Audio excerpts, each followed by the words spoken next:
सगळ्यांचं स्वागत। राज्यात कुठे पावसाची काय स्थिती आहे हे बघायचंय, पण सुरुवातीला बातमी आजपासून पावसाळी अधिवेशन सुरू होते त्याबाबतची। या पावसाळी अधिवेशनामध्ये विरोधक सरकारला घेरणार आहेत आणि सरकारला घेण्यासाठी विरोधकांकडे अनेक महत्त्वाचे मुद्दे आहेत। त्यात हिंदी सक्तीचा हा ताजा मुद्दा तर आहेच, सोबतच शेतकरी कर्जमाफी आणि इतर महत्त्वाचे मुद्देही विरोधकांच्या हाती आहेत। हिंदी सक्तीबद्दल एक पाऊल मागे गेल्यानंतर सरकारला विरोधक पुन्हा एकदा इतर मुद्द्यांवरून घेणार आहेत। निवडणुकांपूर्वी सरकारने केलेल्या घोषणांवरूनही विरोधक सरकारला घेणार आहेत। त्यात महत्त्वाचा मुद्दा असेल तो म्हणजे लाडकी बहिणींना दिल्या जाणाऱ्या 2100 रुपयांचा हप्ता आणि त्याबाबतचे निकष, सोबतच इतर अनेक मुद्द्यांवर सरकारला घेरले जाणार आहे। तर मराठा आरक्षणाचा मुद्दा सुद्धा या पावसाळी अधिवेशनात गाजू शकतो, कारण मनोज जरांगेंनी आंदोलनाची पुन्हा एकदा हाक दिली।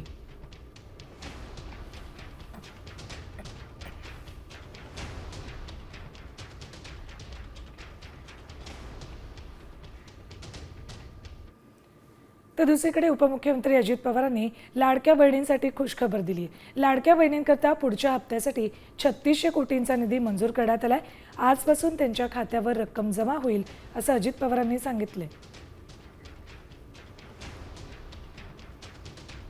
मंत्र्यांनी सूचना केलेली होती। आज जवळपास 3600 कोटी रुपये आमच्या लाडक्या बहिणींच्या करता या महिन्याचे आम्ही डीबीटीवर पाठवलेले आहेत। उद्या त्यांच्या अकाउंटला ते पैसे मिळतील आणि तोही एक महत्त्वाचा निर्णय आज झालेला आहे। तुमच्याकडे जर इलेक्ट्रिक वाहन असेल तर ही बातमी तुमच्यासाठी आहे।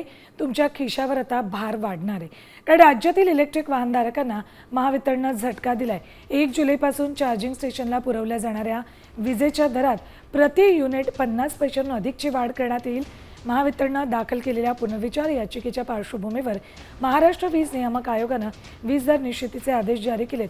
विजेवरील वाहनांना पुरवल्या जाणाऱ्या विजेच्या दरात पुढील 5 वर्ष वाढ होत राहणार आहे।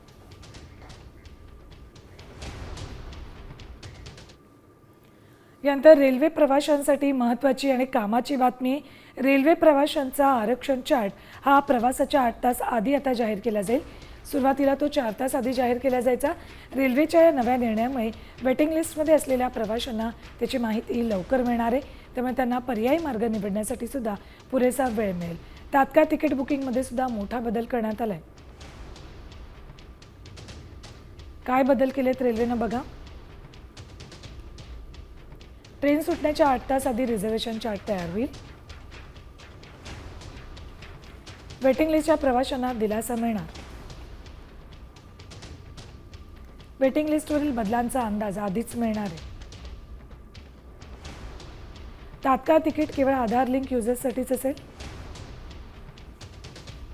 तर 1 जुलैपासून तात्काळ तिकीट आधार लिंक असलेल्या IRCTC खात्यावरच बुक करता येणार आहे।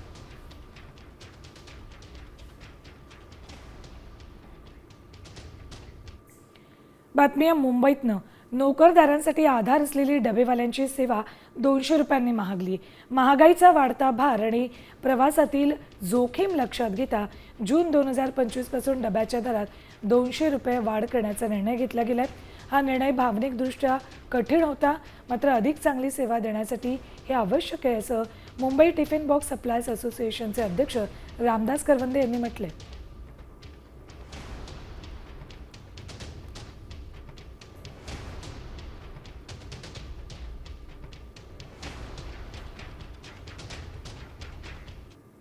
यानंतर बातमी आहे मान्सून संदर्भातली।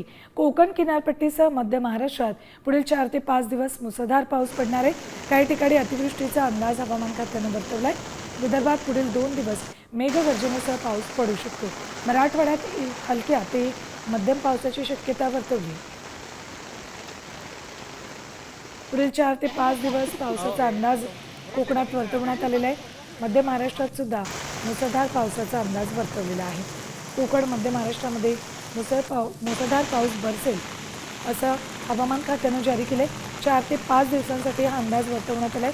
तर काही ठिकाणी अतिवृष्टी सुद्धा होईल असा अंदाज वर्तवण्यात आलेला आहे। राज्यातल्या काही जिल्ह्यांना येलो अलर्ट दिला तर काही जिल्ह्यांना ऑरेंज अलर्ट दिलाय। बघा कुठल्या जिल्ह्यात कुठला अलर्ट दिलाय। सिंधुदुर्ग, रत्नागिरी, कोल्हापूर, साताऱ्याला ऑरेंज अलर्ट दिलाय।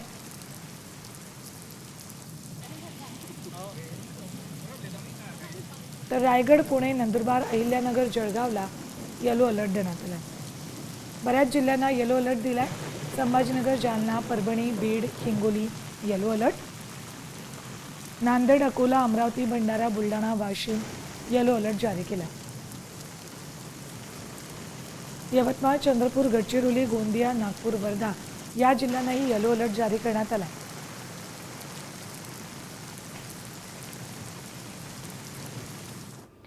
बातमी नंदुरबारमधून. नंदुरबार जिल्ह्यात मुसळधार पाऊस सुरू आहे. यामुळे तळोदा शहरामध्ये दुमजली घराची भिंत कोसळली. यात एका घराचं मोठं नुकसान झालंय. सुदैवानं यात कुणीही जखमी झालेलं नाही. सततच्या पावसामुळे ही भिंत जीर्ण होऊन एका कारवर कोसळली.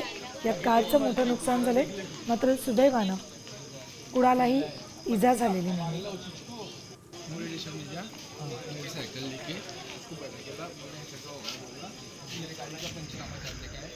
तर बातमी आहे जम्मू काश्मीरमधून. जम्मू काश्मीरमध्ये पावसाचा कहर माजलेला आहे.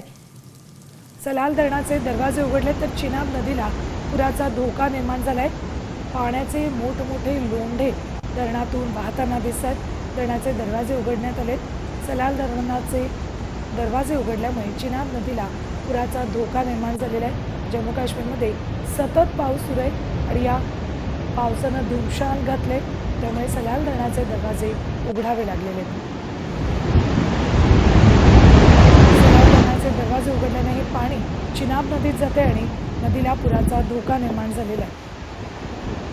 जम्मू काश्मीरमधली ही दृश्य पावसाची नेमकी इथे काय परिस्थिती आहे, किती मुसळधार पाऊस कोसळतोय हे दाखवण्यासाठी पुरेशी आहेत.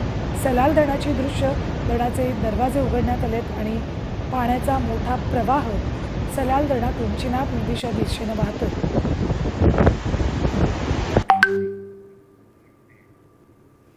बातमी हिंदी सक्तीबाबतची. राज्यामध्ये इयत्ता पहिलीपासून हिंदी भाषा शिकवली जाण्याच्या निर्णयाला कठोर विरोध केला जातोय. हाच विरोध लक्षात घेऊन राज्य सरकारनं मोठा निर्णय घेतलाय. सरकारनं त्रिभाषा सूत्र लागू करण्याबाबतचे दोन्ही निर्णय रद्द केलेत. तसंच डॉक्टर नरेंद्र जाधव समितीची स्थापना केली आहे. या समितीचा अहवाल आल्यानंतर पुढील भूमिका ठरवली जाईल अशी घोषणा मुख्यमंत्री फडणवीसांनी केली. त्रिभाषा सूत्राच्या संदर्भात ही भाषा कुठल्या वर्गापासून लागू करावी, ती कशा प्रकारे करावी, कुठली करावी, काय मुलांना चॉईस द्यावा, याचा निर्णय करण्याकरता राज्य सरकारच्या वतीनं डॉक्टर नरेंद्र जाधव यांच्या नेतृत्वात एक कमिटी तयार करण्यात येईल. तर उद्धव ठाकरेंसाठी राज ठाकरेंचा ताफा थांबला होता. उद्धव ठाकरेंचा ताफा शिवतीर्थासमोरून जात होता. त्यावेळेला राज ठाकरेंनी त्यांना वाट करून दिली. उद्धव ठाकरेंचा ताफा शिवतीर्थासमोरून गेला. त्यावेळेला राज ठाकरेही तिथून निघाले होते. त्यावेळेला त्यांनी स्वतःचा ताफा थांबवला आणि उद्धव ठाकरेंच्या वाहनांसाठी जागा करून दिली.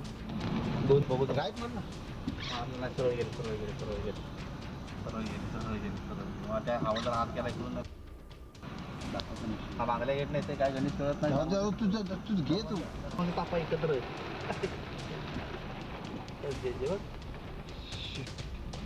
तर हिंदी सक्तीचा जी.आर. रद्द केल्यानंतर 5 जुलैला मनसे आणि ठाकरे गटाचा मोर्चा होणार होता. त्याबाबत आता प्रश्नचिन्ह उपस्थित झालंय. याबाबत उद्धव ठाकरेंनी मोठं विधान केलंय. 5 तारखेला मोर्चा होऊ नये, तो मोर्चा फोडण्याचा प्रयत्न यशस्वी झाला म्हणून त्यांनी तो जी.आर. रद्द केला. आता 5 तारखेला विजयी मोर्चा किंवा सभा घेणार आहोत, पण एकत्र जल्लोष करणार हे नक्की, असं उद्धव ठाकरे म्हणाले. ठीक आहे, 5 तारखेला आम्ही या सक्तीच्या विरोधात मोर्चा काढणार होतो, पण 5 तारखेला हा मोर्चा आता जल्लोष किंवा विजयी मोर्चा, आता मोर्चा किंवा सभा, त्याचं स्वरूप कुठे कधी काय असेल हे 1-2 दिवसामध्ये आम्ही सगळ्यांशी बोलून सर्वांना सांगू. तर हिंदी सक्तीचा जी.आर. रद्द झाल्यानंतर आता मनसेची बैठक होती. सकाळी 11 वाजता राज ठाकरे यांनी शिवतीर्थावर सर्व पदाधिकाऱ्यांची बैठक बोलावली. जी.आर. रद्द झाल्यानंतर संजय राऊतांनी 5 तारखेचा मोर्चा रद्द केल्याची माहिती दिली. उद्धव ठाकरेंनी 5 तारखेला विजयी सभेचं आयोजन करण्याचा प्रस्ताव मांडलाय. या विजयी सभेमध्ये मनसे सामील होणार का, याबाबत बैठकीत चर्चा होण्याची शक्यता आहे.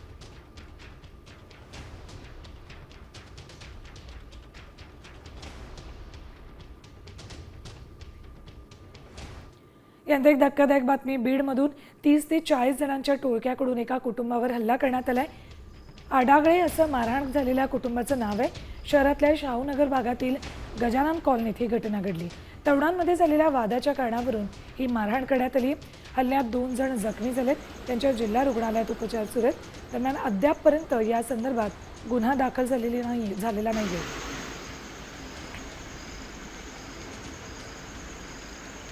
गल्लीत आले, लगेच चौकळा केला, पुन्हा गेले, पुन्हा वापस येऊन पुन्हा ते आले की लगे मारहाण चालू केली आम्हाला. मला आणि माझ्या घरच्यांना मारलं, माझ्या मुलीवर चाकू काढला. गुन्हा दाखल आता पोलीस स्टेशन रात्री गेलतो आम्ही. ते म्हणले पहिले ते इकडे दवाखान्याचं बघा आणि आमच्याकडे कागद आणून द्या, नंतर पुन्हा बघू. घरावर दगड घातले त्यांनी. आमच्या सगळ्या घरात तोडफोड केली. कपाटातले काढले कपडे आतमध्ये जाऊन. आम्ही घरात झोपलेला असताना अचानक आले ते. माझे लगेच केस धरले त्यांनी मागून. माझ्या केसाला घातला पिळा आणि मागून मला मारलं त्यांनी डोक्यात, पाठी,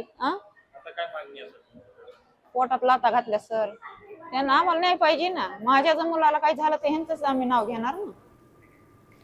यानंतर बातमी आहे नागपुरातून. नागपूरमध्ये वाहतूक नियमांची पायमल्ली केल्याचा प्रकार समोर आलाय. एक दुचाकीस्वार पोलिसाचा गणवेश घालून स्टंटबाजी करतानाचा व्हिडिओ आहे. नागपूरच्या वर्धमान नगर परिसरातल्या पारडी उड्डाण पुलावरची ही घटना आहे. सध्या नागपूर पोलीस या दुचाकीस्वाराचा शोध घेतात. या व्यक्तीचा गणवेश पोलिसांप्रमाणेच असला तरी तो प्रत्यक्षात पोलीस आहे की नाही याची अद्याप खातरजमा झालेली नाही.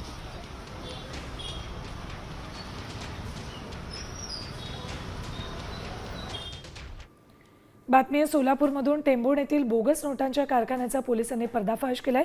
टेंभुर्णी इथल्या एका घरातून 64,30,000ची रोकडसह प्रिंटर, वेगवेगळी कागदपत्र, शाई, मशीन पोलिसांनी जप्त केलेत.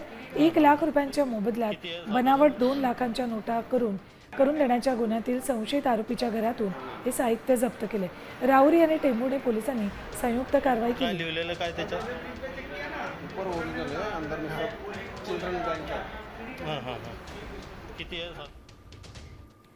धक्कादायक बातमी आहे. लोणी काळभोर परिसरातून या ठिकाणी इराणचे झेंडे आणि अली खोमेनींचे फ्लेक्स झळकलेत. यावरून हिंदुत्ववादी संघटना आक्रमक झाल्या होत्या. त्यामुळे तणावाचं वातावरण निर्माण झालेलं. पोलिसांनी झेंडे आणि बॅनर हटवलेत.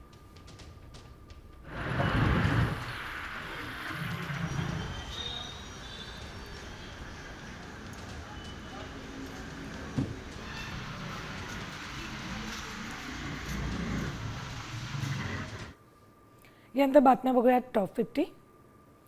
कोकणात बळीराजा सध्या भात लावणीच्या कामात गुंतलाय. सध्या कोकणात समाधानकारक पाऊस पडतोय. शेतीमध्ये यांत्रिकीकरण झालं असलं तरी कोकणात अनेक ठिकाणी नांगरणीसाठी आजही बैलजोडीचा वापर केला जातोय.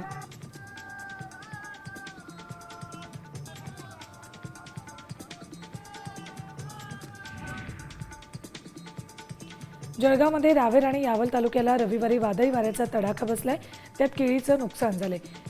महिन्यात 3ऱ्यांदा केळी बागा आडव्या झाल्यात. याबाबत कृषी विभागानं प्राथमिक अंदाजाची आकडेवारी महसूल प्रशासनाकडे दिली.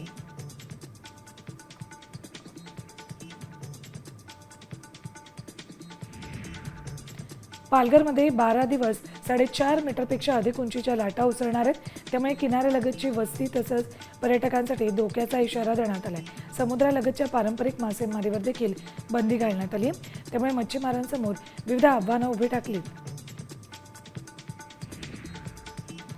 नंदुरबार जिल्ह्यात मुसळधार पाऊस सुरू आहे. या पावसामुळे तळोदा शहरात दुमजली घराची भिंत कोसळली. यात एका कारचं मोठं नुकसान झालंय. सुदैवाने या घटनेत कोणीही जखमी झालेलं नाही.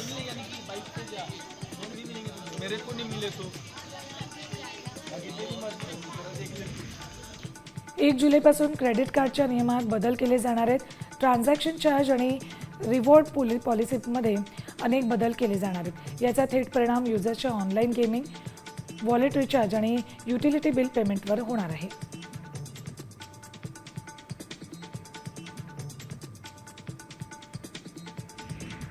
धुळ्यामध्ये मोकाट जनावरांचा वावर रस्त्यावर वाढलाय. यामुळे वाहनधारकांना आणि नागरिकांना त्रास सहन करावा लागतोय. मात्र याकडे पालिका प्रशासनानं सर्रास दुर्लक्ष केलंय.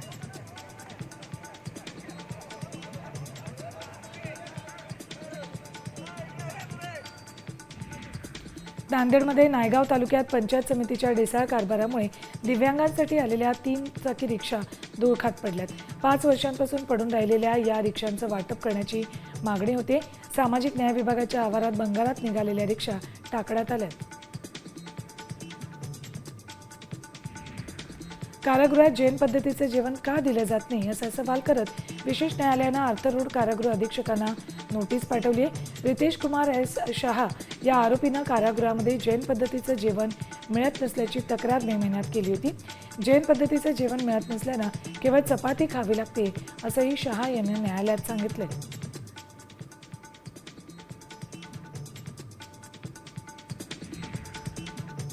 सिंधुदुर्गातील कुडाळ घोटगी गावातील जिल्हा परिषद शाळांची पटसंख्या वाढवण्यासाठी ग्रामपंचायतीनं पुढाकार घेतलाय. पालकांनी आपली मुलं गावातल्या जिल्हा परिषद शाळांमध्ये पाठवल्यास त्यांची आर्थिक वर्ष 2025-26 साठीची घरपट्टी माफ करण्यात येईल असा महत्त्वपूर्ण निर्णय घेणारी घोटगी ग्रामपंचायत ही जिल्ह्यातील पहिली ग्रामपंचायत ठरली.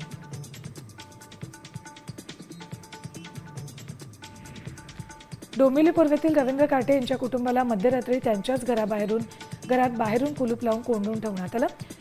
आजदेपाडा इथल्या साई दर्शन इमारतीतली ही घटना आहे. या घटनेची माहिती मिळताच मानपाडा पोलिसांनी तातडीनं घटनास्थळी धाव घेतली. पोलीस आणि शासकीय कर्मचाऱ्यांच्या मदतीनं टाळं उघडण्यात आलं.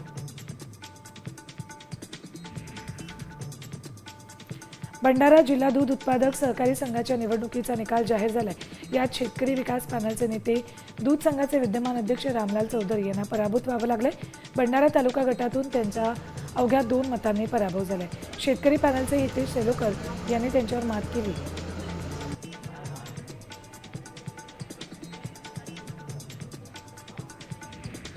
यमुना पूल बंद केल्यानंतर पुलावरून भाजप आमदाराच्या गाडीला परवानगी देण्यात आली. मात्र रुग्णवाहिकेला परवानगी नाकारण्यात आली. उत्तर प्रदेशातली ही घटना आहे. यावरून उत्तर प्रदेशात भाजपवर टीका होती. महत्त्वाचं म्हणजे रुग्णवाहिकेला परवानगी न दिल्यानं मुलानं आईचा मृतदेह स्ट्रेचरवर ठेवून पूल पार केलाय.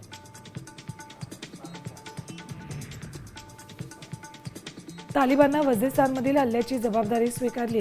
पाकिस्तानच्या खैबर पख्तूनख्वामध्ये पाकिस्तानी लष्कराच्या ताफ्यावर हल्ला झालेला. यात जवळपास 16 सुरक्षा अधिकारी ठार झाले होते. यानंतर पाकिस्ताननं या हल्ल्यासाठी भारताला जबाबदार धरलं होतं. मात्र हल्ल्याची जबाबदारी तालिबाननं स्वीकारली.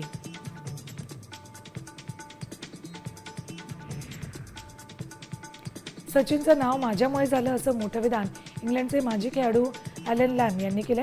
भारताचा दिग्गज खेळाडू कोण या प्रश्नावर उत्तर देताना ते म्हणाले, एकदा माझ्या हातून झेल सुटला त्यावेळी त्यानं शतक झळकावलं होतं. त्यामुळे मी त्याला नेहमी म्हणतो की तुझं नाव माझ्यामुळेच झालं. लॅब यांनी कपिल देव हा आवडता खेळाडू असल्याचंही म्हटलंय. आषाढी यात्रेच्या निमित्तानं पंढरपुरात भजनी साहित्य विक्रीची दुकानं सजली आहेत. विणे गल्लीतील दुकानांमध्ये भजनी साहित्य निर्मिती केली जाते. कच्च्या मालाचे आणि मजुरी दरात वाढ झाल्यानं यंदा भजनी साहित्यामध्ये 20% वाढ झाली. वारी काळामध्ये वीणा वाद्याला मोठी मागणी असते. याशिवाय पखवाज आणि टाळांनाही मागणी असते. संत एकनाथ महाराजांची पालखी आज सकाळी मुंगशी मार्गे पंढरपूरकडे मार्गस्थ होती. आषाढी वारीसाठी निघालेल्या संत एकनाथ महाराजांच्या पालखीचं रविवारी संध्याकाळी धाराशिवच्या परांडा शहरात आगमन झालं. मोठ्या भक्तिभावानं नागरिकांनी पालखीचं दर्शन घेतलं, स्वागत केलं. या पालखीचा पाटीलवाड्यात मुक्काम होता. या ठिकाणी परंपरेनुसार भजन कीर्तन पार पडले. रायगडमध्ये जनसुरक्षा कायद्याविरोधात आज डाव्या पक्षांचं आंदोलन होत आहे. शेकापचे सरचिटणीस जयंत पाटील यांनी याबाबत माहिती दिली. या विधेयकामुळे सामान्यांच्या अधिकारांवर गदा येणार असल्याचं त्यांचं म्हणणं आहे.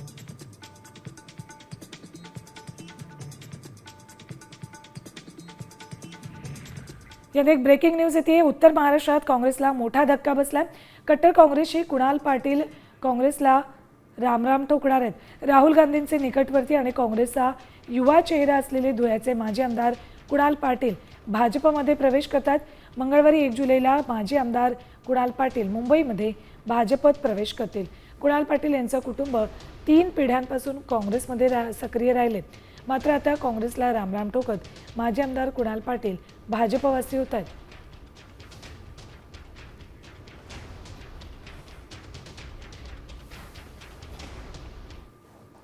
पुन्हा बातम्या टॉप 50.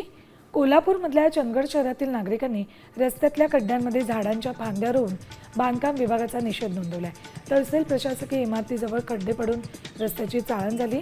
खड्ड्यात पावसाचं पाणी साचतं, त्यामुळे वाहन चालकांना प्रचंड त्रास सहन करावा लागतोय. 2 दिवसात खड्डे न भरल्यास आंदोलनाचा इशारा नागरिकांनी दिलाय. जळगावच्या पाचोऱ्यातील माहेजी गिरणा नदीपात्रातून शासकीय गाळ मिश्रित ठेक्याच्या नावाखाली 100 पटीनं अनधिकृत वाळू उपसा केला जातोय. वाळू उपशासाठी 5 पाणबुड्यांच्या साहाय्यानं अनधिकृत वाळू उपसा होतोय. अनेक वेळा महसूल विभागाला निवेदन देऊनही उपयोग होत नसल्यानं 30 जुलैला ग्रामस्थ उपोषणाला बसणार आहेत.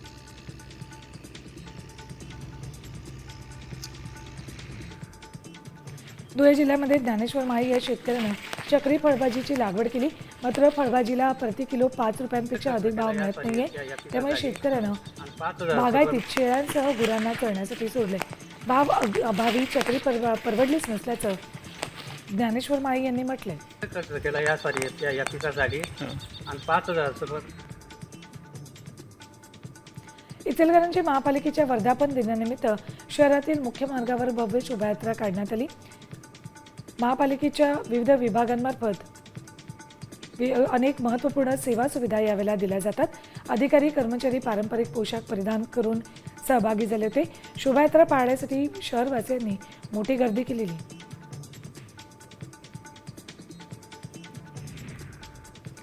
वणीगडावर गुप्त नवरात्रीनिमित्त शिवसाहित्य महायज्ञ आणि शिवमहापुराण कथा सप्ताह आयोजित करण्यात आला होता. या महायज्ञाला देशभरातून साधू महंतांसह मोठ्या संख्येनं भाविक हजेरी लावतात. गडावरील भक्तगण हॉलमध्ये शिवमहापुराण कथा आणि शिवशक्ती महायज्ञामध्ये शेकडो भाविकांच्या उपस्थितीत मंगलमय वातावरणामध्ये सुरू आहे.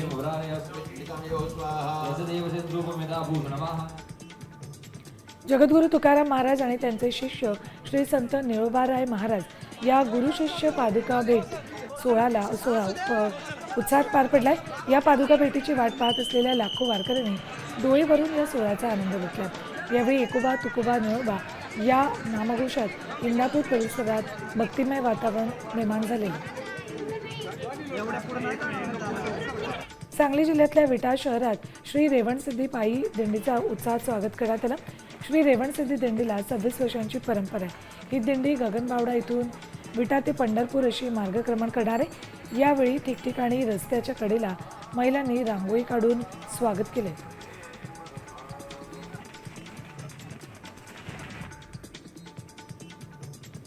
हेराफेरी 3 मध्ये बाबूभैयाच्या भूमिकेत परेश रावलच दिसणार अशी कबुली दिली. यामुळे चाहत्यांमध्ये उत्साहाची लाट निर्माण झाली.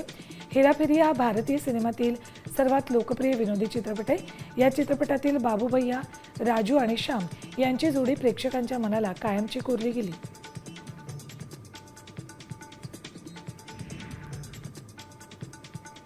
मुंबईतल्या मालाड पश्चिमेत घरात घुसून एकाला मारहाण करण्यात आली. याचं सीसीटीव्ही फुटेज समोर आल्यानंतर मालाड पोलीस तपास करत आहेत. आर्थिक व्यवहारातून ही मारहाण झाल्याची प्राथमिक माहिती पोलिसांनी दिली.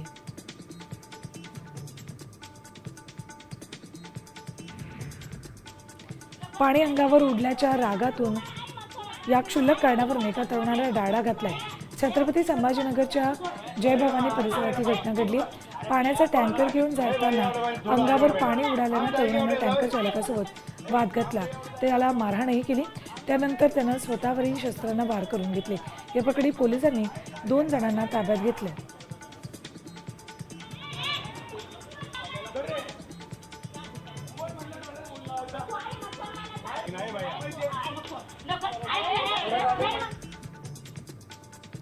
सोलापूरच्या सहाय्यक पोलीस आयुक्त सुधीर खिरडकर यांनी भाजप पदाधिकाऱ्याला लाच मागितली.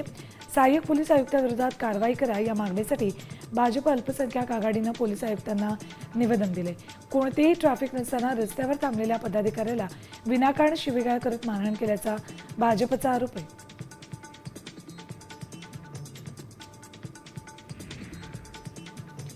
चिपळूणमध्ये दिवसा गोळीबाराची घटना घडली आहे. शिकारीसाठी बंदुकीतून केलेला गोळीबार नेम चुकल्यानं थेट सिलेंडरमधल्या खिडकीवर आदळला. सुदैवानं यात कोणतीही जीवितहानी झालेली नाही. रानडुकरांच्या शिकारीसाठी गोळीबार केल्याची चिपळूण पोलिसांची माहिती आहे. शेताच्या पलीकडून हा गोळीबार झालाय. अकोल्यामध्ये बँक अधिकाऱ्यावर चौघांकडून अत्याचार करण्यात आलाय. तसंच या अधिकाऱ्याचा व्हिडिओ बनवून त्याच्याकडून 80,000 उकळण्यात आले होते. चौघांपैकी दोघांना पकडण्यात पोलिसांना यश आलंय. मनीष नाईक आणि मयूर अशी या दोघांची नावं आहेत.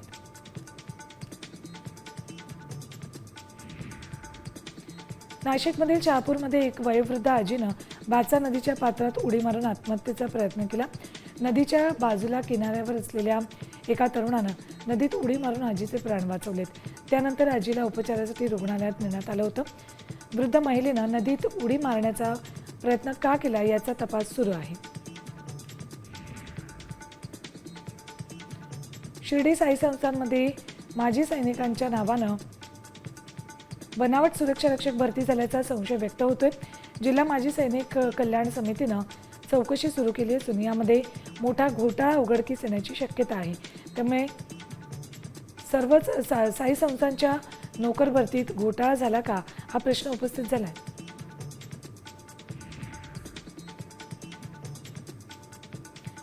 परभणीमध्ये मोकाट जनावरांचा हैदोस पाहायला मिळाला. गजानन नगरमध्ये एका जनावरानं रस्त्यावरून जाणाऱ्या वृद्धाला जोरदार धडक दिली.